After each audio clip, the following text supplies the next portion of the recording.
O Congresso Nacional aprovou nesta sexta-feira a resolução que determina como vai ser a distribuição das chamadas emendas de relator, conhecidas como o orçamento secreto, conforme o tamanho das bancadas dos partidos. A aprovação acontece em meio a julgamento pelo STF, que vai decidir se o orçamento secreto é ou não constitucional. Assunto importante para dar sequência aí também à PEC da transição, que está emperrada na Câmara. Sobre esse assunto eu converso agora com o cientista político da Tendências Consultoria, Rafael Cortez. Fala, Rafael, boa tarde para você. E aí, será que a PEC avança? Será que vai sair exatamente como planeja o presidente eleito Lula? Qual que é a avaliação que você faz até aqui dessas negociações? Boa tarde.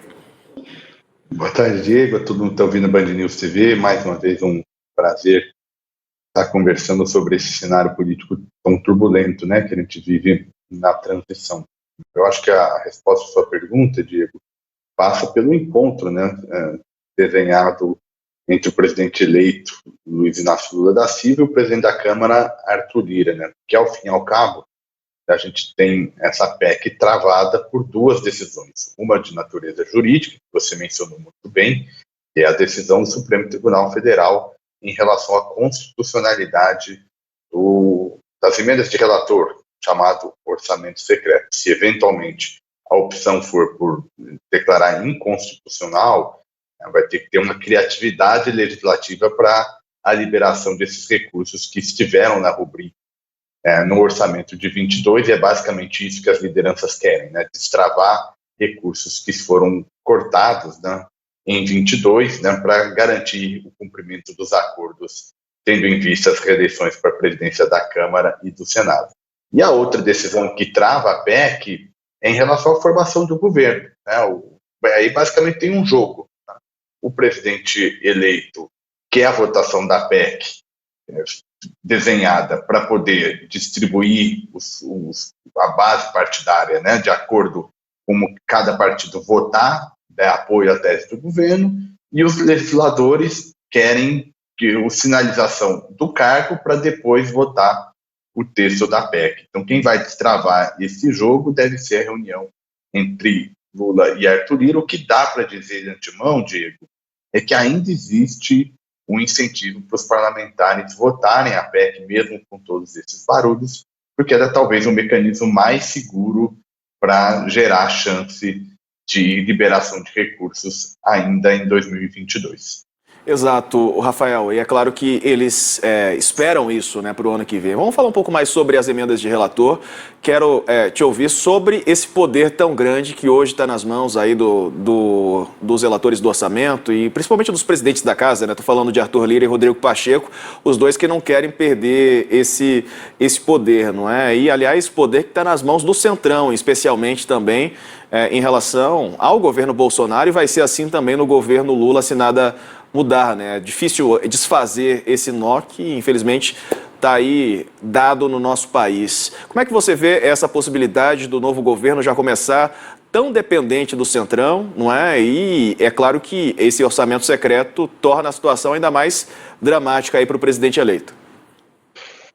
Olha, Diego, aqui acho que a gente tem essa questão que você tocou, que é, digamos, o problema estrutural, né, das relações entre o executivo e o legislativo, né, um estilo de processo legislativo que gera muito poder a líderes partidários que não prestam conta, né, porque não participam de eleições presidenciais, de eleição nacional, então fica muito difícil desse mecanismo democrático, né, que é o coração da democracia, que é a eleição, fica muito difícil a eleição servir como um mecanismo de prestação de contas, né, para atores que têm tanto poder de alocar recurso público, né, mas que acabam não tendo esta pretensão. Então, acho que essa é a questão mais estrutural, né? O novo governo, e qualquer que fosse o eleito, lidaria, digamos, com essa visão de um processo legislativo mais dividido, com participação mais forte, sobretudo no orçamento dos parlamentares. Um problema adicional, né, que não é qualquer participação, né? A modalidade da emenda de relator, tal como ela foi implementada ao longo de 2022, é uma modalidade que ela basicamente inibe prestação de contas, e aí quando eu me refiro a prestação de contas, formais, né, de tramitação, de como aplicar recurso público, aonde foi gasto, para quem foi gasto, por que foi gasto.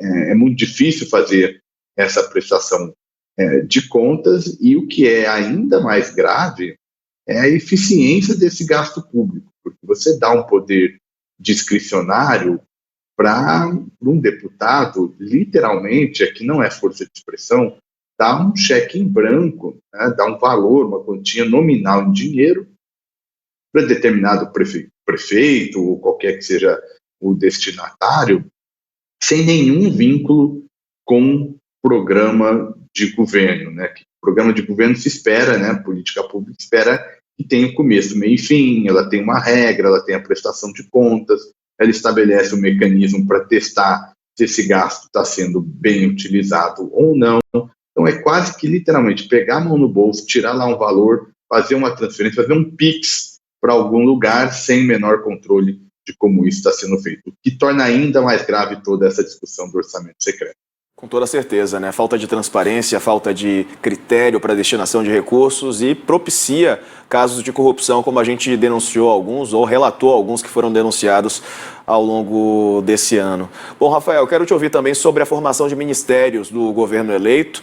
Estou vendo aqui que esse número pode chegar a 39. Há uma proposta de grupos técnicos para a criação, por exemplo, da pasta para portos e aeroportos, podendo chegar até 39 o número de ministérios. É claro, tudo isso na tentativa de abrigar interesses também, né? A gente sabe como é que funciona para manter a base no Congresso, para manter apoio. Esses partidos cobram, né? E cobram cargos. Faz parte, não é nada não republicano, desde que respeitadas as regras do jogo, né? Nesse sentido, da forma como é conduzido o sistema político do país. Mas, de qualquer maneira, 39 é um número grande de ministérios, né? Você tem razão, não é um problema de legalidade, né? Ou não é um problema que, a priori, isso significa necessariamente corrupção ou mau uso de recurso público. O problema, me parece, é que uma parte dessa agenda de reorganização da administração era, de fato, importante. A gente teve evidências empíricas, por exemplo, nos últimos 4 anos, de custos, né, de você ter uma super pasta da economia, né, que, por exemplo, foi montada a partir da junção de vários ministérios anteriormente, enfim.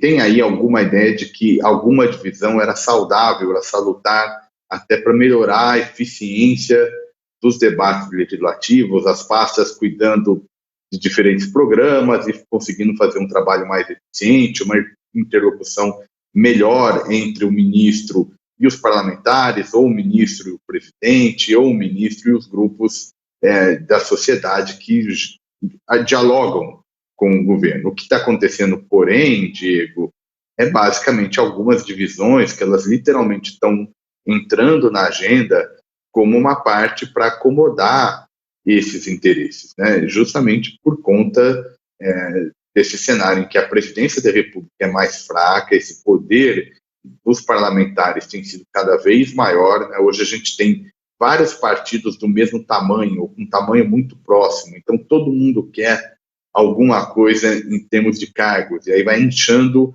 e aumentando essa divisão. E aí há um risco, de fato, de você gerenciar pastas e criar pastas só para acomodar esses interesses, sem algum programa efetivo, que dê contribuição, que tenha um orçamento robusto, enfim, que justifique uma estrutura por trás de determinada política. Então a gente está beirando essa fronteira, cada dia mais aparece um número maior de possibilidades de ministérios, e isso tem a ver com seu ponto inicial, formação do governo. O presidente eleito tem dificuldade aí de destravar todos esses interesses, o resultado, essa possibilidade aí de mais ministérios do que se inicialmente desenhava.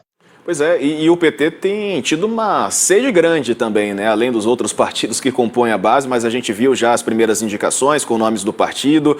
Tá vendo que, por exemplo, na área da educação, que a Isolda Sela era o nome mais forte, mas parece que agora Camilo Santana ganha força também. Simone Tebet, que era cotada para o desenvolvimento social, ainda pode assumir essa pasta, mas o PT quer para si também esse posto considerado chave, né? Ali tem programas sociais nas mãos, né? Como administrador.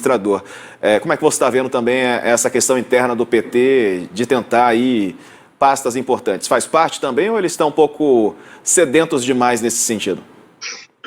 Olha, até faz parte, né? O PT é um partido muito estruturado, né? Tem um conjunto de interesses bem consolidados dentro da legenda, então tem gente dialogando com diversas áreas de política pública que está dentro do partido, e aí é natural que o partido faça essa pressão. O que é importante destacar, me parece, para essa conjuntura, é que essa é um pouco uma lógica que o partido utilizava no passado, né, quando você tinha uma diferenciação maior entre o poder de cada legenda, né, e aí você tinha grandes partidos que recebiam, de fato, um espaço mais generoso no governo, né, mas eles eram grandes. Né. Hoje você pega as bancadas, quase todas mais ou menos do mesmo tamanho. Então, essa barganha ficou muito mais difícil. O que eu acho que ajuda a explicar, né, esse maior apetite petista nesse terceiro mandato do presidente Lula é o fato de que, pela primeira vez, né, a coalizão de governo que vai ser montada, ela é uma coalizão que ela provavelmente vai abrigar duas candidaturas potenciais a presidente, né, a candidatura do próprio PT e uma candidatura dessa centro-direita que deu apoio à candidatura Lula no segundo turno. A figura da Simone Tebet, a senadora, por exemplo, é talvez a que melhor expressa esse dilema. O que o partido quer? Encontrar esses melhores postos, aqueles mais relevantes, para que essa concorrência interna não fique mais forte olhando lá para vencer. Então vai ter a rivalidade com o bolsonarismo, que está fora do poder a partir do ano que vem, mas tem a rivalidade com essa centro-direita, vamos chamar centro-direita tradicional, que pode estar dentro da base aliada. Então essa sensação de rivalidade, de competição dentro da base é maior agora do que foi no passado. Resta ao presidente Lula arbitrar essa competição para que o seu ministério, para que o seu governo, né, não fique preso a essas rivalidades políticas. Pois é, a conferir quais serão as escolhas de Lula, que serão anunciadas em breve aí. Havia uma expectativa para essa semana, mas pelo jeito mais nomes, depois do nome da Margarete, mas nenhum foi anunciado oficialmente. Margarete Menezes, que é a ministra da Cultura. Bom, Rafael Cortez, obrigado por nos atender mais uma vez, obrigado pela participação. Já aproveito aqui para desejar bom fim de semana e me antecipo também, desejo boas festas para você. Eu que agradeço, Diego, a toda a companhia ao longo dos anos, uma satisfação tê-lo como interlocutor, não só você, a todo mundo aí da Band News TV. Feliz festas a todos e fico à disposição. Uma boa tarde. Valeu, Rafael, um abraço para você.